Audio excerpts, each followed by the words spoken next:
Le temps d'attention du poisson rouge dans son bocal a été calculé par Google à 8 secondes. Et le temps d'attention, mais de la plupart d'entre nous, c'est 9 secondes. On est en train de devenir des poissons rouges enfermés dans notre bocal. Mais notre bocal, c'est nos écrans.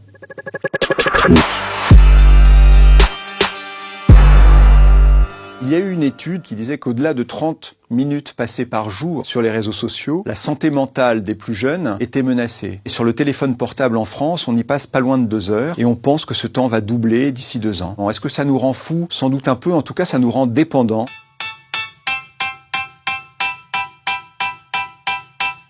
Le dormeur sentinelle, c'est celui ou celle qui dort en fait avec son téléphone portable allumé en mode veille auprès de son lit et qui dans un demi-sommeil, plusieurs fois par nuit, le consulte pour voir si quelque chose est arrivé. C'est celui qui ne dort jamais vraiment parce qu'il est toujours, lui aussi, en mode veille, comme l'est son téléphone portable. La nomophobie, c'est nomobilephobia, c'est l'incapacité absolue qu'on a d'être sans son téléphone connecté. L'incapacité qu'on a à le poser, à l'oublier ou à ne pas le consulter.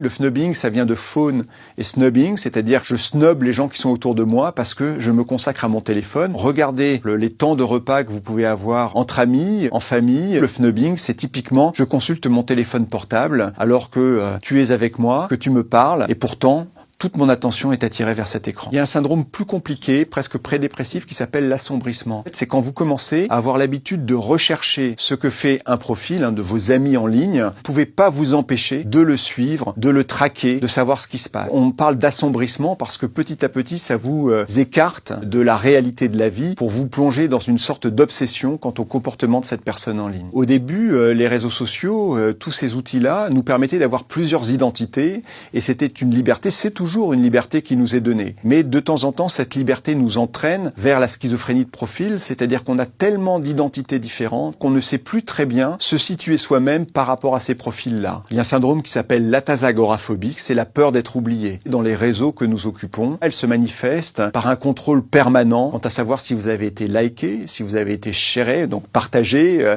si à un moment donné on vous a retweeté, si on a commenté vos photos ou autres, et quand ça n'est pas le cas, alors vous avez l'impression de subir une sorte de bannissement et vous avez l'impression d'être oublié par vos pairs. C'est juste une machine qui vous oublie, c'est pas vos pairs.